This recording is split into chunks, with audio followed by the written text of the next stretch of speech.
Oh, hi there. Welcome to Craterside Supply. What can I help you with there? Huh? I came from up north. Arfu. Don't know if you've heard of it. But anyway, I'm apparently the new teacher. And don't you know, I don't know the first thing about teaching. I don't know much about teaching, but I always dreamed of writing a good survival guide for the capital wasteland, but never taught a thing in my life. I guess I have to start somewhere. They say you love to read. Thought maybe you had some old teaching guide. Or a book on helping people to learn stuff. Oh gosh, no, but I did get an interesting box in the other day. Some journal pages and a couple of old holotapes. Let me play you a bit of it and see if it's what you're looking for.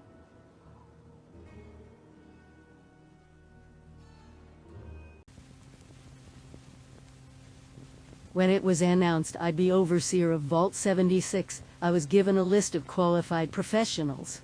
Doctors, security guards, an accountant or two, engineers. But I didn't see any professional teachers. I made a request to have at least one or two qualified educators. We needed people to teach others how to teach. I was hoping for a CIT professor or at least a Vault Tech professor. But then, he showed up, 19 years old. Had just started Vault Tech University, but that's all they could apparently spare. Erick Escalante. He was the very definition of malt and me. Couldn't stop calling me ma'am. Yes, ma'am. No, ma'am. I have no idea where my other sock is, ma'am. But I decided I had to do the best with what I was given. The last few weeks after the bombs fell were some of the hardest for people. He actually became an asset with his outlandish attempts to distract them. Unfortunately, he became a frequent target for both Jerry and Maniac. Atomic wedgies, daily, in the mess hall. He got beaten up sometimes too, but he never reported them. Eventually some of us got tired of his frequent bruises. After the big showdown between Annabelle and Jerry, she made it clear that, for the most part, Erick was now off limits. Unless he got himself into trouble, and then he was on his own. He helped to supervise the training schedules. He was actually pretty good at it. I was amazed. He always wanted to be useful to his overseer. A little grateful puppy. He was, at best, a novice chess player in the beginning, but had one of the most improved ratings over the 25 years we were down in the vault. Both Jerry and Maxwell, our reigning champions, offered him rare praise for his ability to learn and improve. Jerry made it clear Erick's hands, at least, were protected. Hurt him and you learned the consequences rather quickly. He became one of the best teachers in the vault. Not always the favorite person, but one whom you knew was going to train you something that stuck with you. He often came to me for personal advice, almost like a bit of a younger brother. I tried to show him to dress, what to do on a date, and one night, I even taught him how to dance. I suspected that he had come into Maxie's fold, at least once or twice, but neither party would fess up to it. But on the other hand, he certainly liked girls. He just wasn't very good with them. I had given up all hope until I caught him kissing one of the nurses, and she seemed to appreciate it. The next day he blurted out to me over lunch that he had finally had sex. No longer Erick the boy, but now, Erick the man. I found out he had quite the crush on our little kid queen, Helga. I don't know if it was entirely physical or he appreciated her careless confidence. When I casually confronted him about it, he threw caution to the wind and admitted it was because I wasn't available. We weren't that many years apart between us, but I just couldn't. I hadn't, since, even, and I don't know if I could, ever again. He was a bit disheartened and he avoided me for the last couple of weeks, but eventually he came around and was back at my desk for our educational meetings.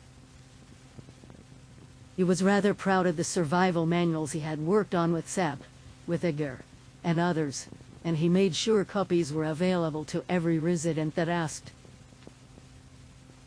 The morning I left, before anybody else, I found a handwritten note next to Maxwell's beautiful present. A brave new world that will have such people in it.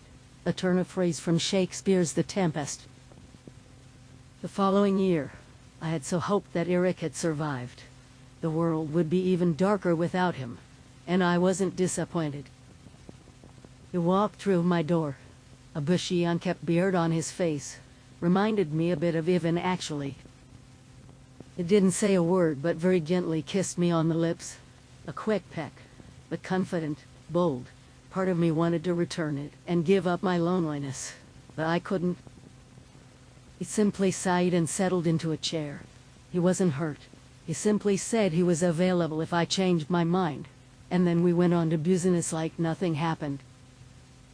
He showed me design plans for a series of schools, Montessori style, with some changes. He wanted to put the first one here right outside of Sutton, and name it after me.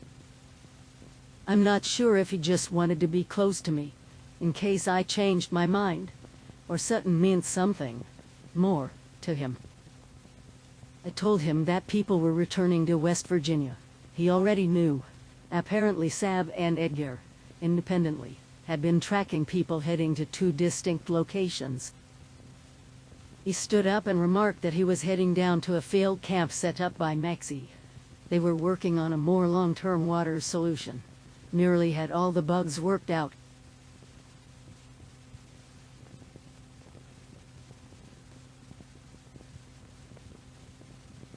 So, is this thing on? Should have double-checked my pip-boy manual. Got ahead of myself. Test, check. It works. First log off. Erick Escalante, teacher extraordinaire, two-time winner of Overseer Resident. What is that? God, it's shooting at me. Run away. I speak a bit of Chinese. That spider was either telling me to bow before the proletariat, or asking me for lottery ticket, not sure which. I tried taking some soil and water samples down at the pond here, but all I had was an old army helmet off a dead soldier. Something. Sat down and listened to my first official Overseer holotape. A couple of crafting table, check. A plan to build, bid, check. Got myself a set of armor now. Haven't worn this much leather since that strange party in Matt Wells. Platoons, nothing left but the responders. Good people. Would have liked to have joined them if they were still around. Give him a nut fruit and he eats for a day. Teach him to kill red roaches and he said for a week, I guess. I don't know. Just spotted the key queen. She didn't see. Good. Hid behind a tree. Look, one of those two-headed cows just bit her on the butt. Went over to the Voltaic Agricultural Center. Oh no, bad robot. Erick is not food. They had a nice volunteer training program here. Some really smart people. Good, solid education. I'm following the holotapes out to Morgantown now. Oh god, a maniac spotted me on the road. Wanted to run, didn't want to die tired. He called it even by handing over my shotgun and all my shells. Didn't even give me a wedgie. Ran into more of those scorched. Debated just moving into the Slocum Joes and starting at Laring Annex. I decided to stick with this for a few miles. Gave me a refresher course on how to use an automatic pistol. I'm so sorry, but that squirrel shouldn't have been there. Rest in peace. They had an even more impressive setup at the airport. Saw where somebody drew a penis on an A-bot, corrected it by being some pubic hair. Bad. It looks like they came up with a vaccine for the scorched disease. Need to head down to Charleston now. King Queen decided to wander off into her stomping grounds instead. Said she'd catch up. Met up with Michael down at the AVR Medical Center. Said I was a lot more handsome with a bit of facial hair. That's it. I'm not shaving anymore. Got to sit down with the old padre, looking for words of wisdom from the faithful. He poured me a shot of whiskey instead. The five brothers had an obstacle course that didn't think I was going to make it in time. Maniac decided shooting laser blasts near my head was the perfect motivator. I guess somebody knew I was coming up here. Reprogrammed one of the robots to address me as Penis Breath, threatening to reprogram Rose with some manner to fix it. Now it calls me Mr. Penis Breath.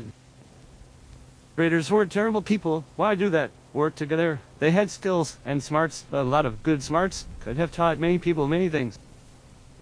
My aim is starting to get better. Only went through a single clip before I brought down that death claw. Oh wait, it's not dead. Run.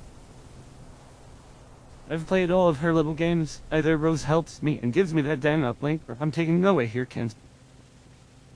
And now I'm down in the mire, but smaller, geez, but such a botanist's wet dream. So much life developed in such diverse conditions must take some time to really study all of this. Helga always said I was really pathetic, but hot damn, I think I'm in love with a dead girl. I wonder if it's too late to ask her to the dance. Abby, my love, it's done. The Scorched Detection Network is now online. I traveled with the King Queen down to Harper's Ferry. She confessed I might have gotten a date, or laid, if I had ground some actual balls in the vault. I finally got sick of Helga, told her she needed to take this all more seriously. Getting rid of Scorched is a win-win for everybody, even assholes like Maniac. I know her G's attracted some attention. Big green things remind me of my gym teacher, and then I sneezed. Apparently I can defeat them with the alerties and enough bullets. Brotherhood of Steel. Well, actual knights with power armor. Had to go to the DMV. Ghouls, a lot of them, but still better than when I got my license when I turned 16.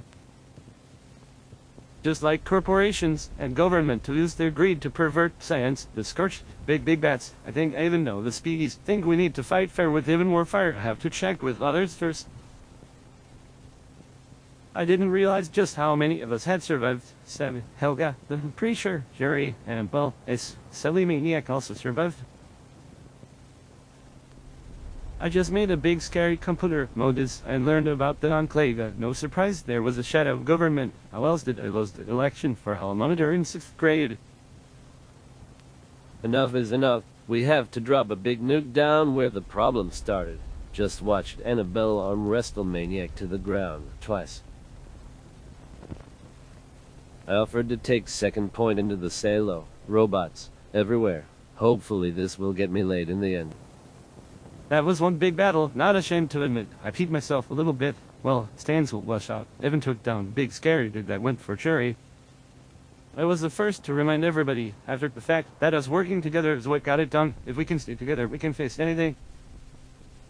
The last week or so I've been pairing up people to get everybody tied. Basic survival, pistols, rifles, big guns, the works. It's working out so far. It's just keeping the peace for now. Even got a good key from Helga, but she kept calling me Matey.